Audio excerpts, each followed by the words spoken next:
Welcome one and all to another Most Amazing Top 10 video. I do hope you're doing well. I'm just doing dandy. Thanks very much for asking. My name is Danny Berg and I've been looking at some pretty scary gangs from all over the world recently. There's a lot of them out there, too many to count in fact, but I've tried to narrow them down a bit for you today with our top 10 most dangerous gangs ever. If you're sitting comfortably, then we're going to kick things off now with our number 10, the Yakuza. The Yakuza are Japan's most notorious gang. With over 100,000 members, the gang is at least 150 years old and has an iron grip on the territory it holds. Despite members using extortion, fraud, blackmail, drugs, violence and the media as forms of control that earns them $6 billion a year, they're technically not an illegal group. They have deep ties with politicians and the government is very cautious about driving them underground where they won't be able to monitor or regulate them. Some people say it's how freely and openly they can operate that actually makes them so dangerous. Moving on to number 9 now, we have the Mungiki.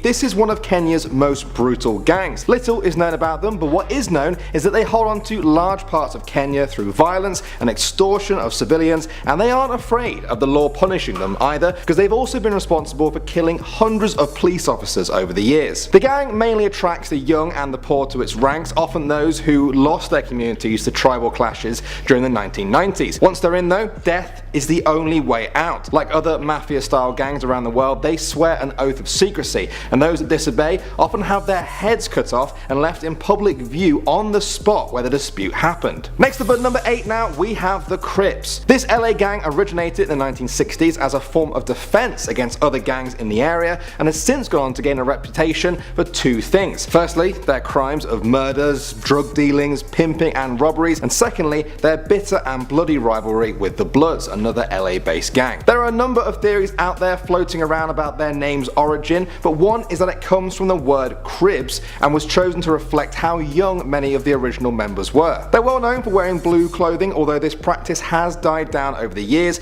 as police were actually using that knowledge to easily identify the members. And now at number 7 we have got the Aryan Brotherhood. This white supremacist prison gang formed as a reaction to the desegregation of US prisons during the 1960s. As prison gangs began to form around racial lines, the Aryan Brotherhood's racist ideology could most easily be seen in their entry rules. To join, a prisoner has to kill a black or Hispanic inmate, which resulted in the phrase blood in, blood out. The group's 5,000 strong members both inside and out of the prison system are often seen with Aryan Brotherhood tattoos and Nazi symbolism all over them. Over the years, their aims have shifted to include drug trafficking, racketeering and extortion, as well as their original plans of racial violence. Alright, coming in at number 6 now, we have the Bloods. This LA gang was originally formed as a reaction to the growing power and murders conducted by the Crips during the early 1970s. Several gangs who felt bullied and victimized by the Crips banded together and called themselves the Bloods, a reference to gang members referring to each other as Blood. Now despite this new alliance, the Bloods were still outnumbered 3-1 by the Crips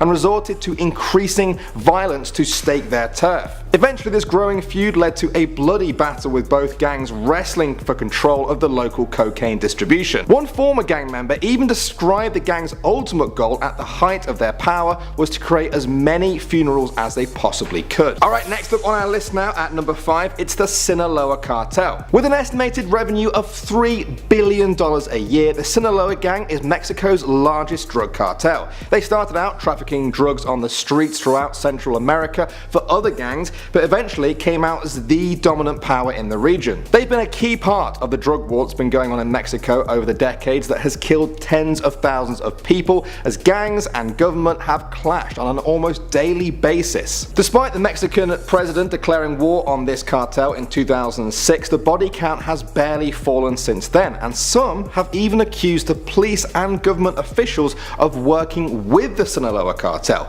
most notably when its leader, the notorious El Chapo, escaped for the second time from Mexico's maximum security prisons. Alright, at number 4 now, we have the 18th Street Gang. This gang has its roots in El Salvador, but they get their name from their origins at 18th Street and Union Avenue in LA. They're thought to have an estimated 15,000 members in up to 20 different sub-gangs. They're known for their intricate tattoos and beating members for 18 seconds who show disrespect. Their many activities, including drug dealing, burglaries and theft, have seen them can rack up a body count of over 250 in the past decade, and with their influence continuing to spread across America and beyond, that number is expected to rise. Okay, for our number 3 now, we've got the Russian mob. It's estimated that the Russian mafia controls 40% of the country's economy, which is insane. Their origins can be traced back hundreds of years to groups of bandits and thieves, but from these petty crimes they have grown to control vast amounts of money,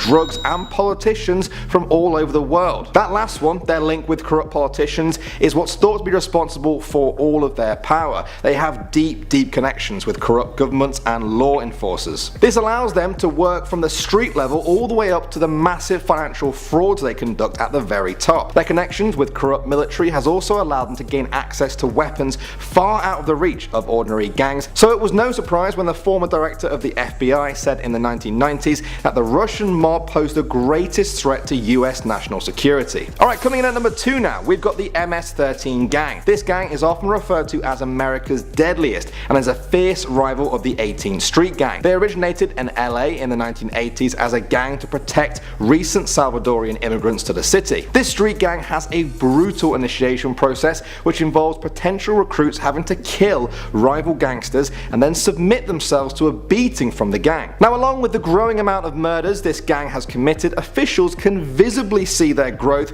by the gang's graffiti tags appearing all over the world, not just in California. The graffiti tag has been seen as far north as Alaska and over an ocean in Spain. Their main activities include smuggling drugs, weapons and people across borders, and have killed any that stand in their way. Even civilians are killed to send a message to the authorities. And finally, at number 1 now, we have Los Zetas. This Mexican gang is considered by the US to be the most technologically advanced, sophisticated, vicious, ruthlessly violent and dangerous cartel operating in Mexico. And that's saying something. If gangs like the Russian mob play strategic chess to get what they want, these guys just smash up the board. On the street, they behead and slaughter those who stand in their way, and this fearlessness doesn't stop when facing the actual Mexican government. They've been known to break open prisons and free dangerous inmates, they bribe politicians and police, they steal oil from the government and massacre civilians. One of the worst cases of these massacres was a 2010 San Fernando massacre, where the gang killed 72 immigrants from South America because they refused to work for them. Well guys, that was 10 of the most dangerous gangs around. Do you know of any others? Do you want to see a part 2 perhaps? Because there are a lot more out there that are dangerous in very different ways, so let me know if we should do that. But until then, make sure you're subscribed, do all that good stuff like eating your vegetables and drinking your milk. My name is Danny Berg and you've been watching Most Amazing Top 10.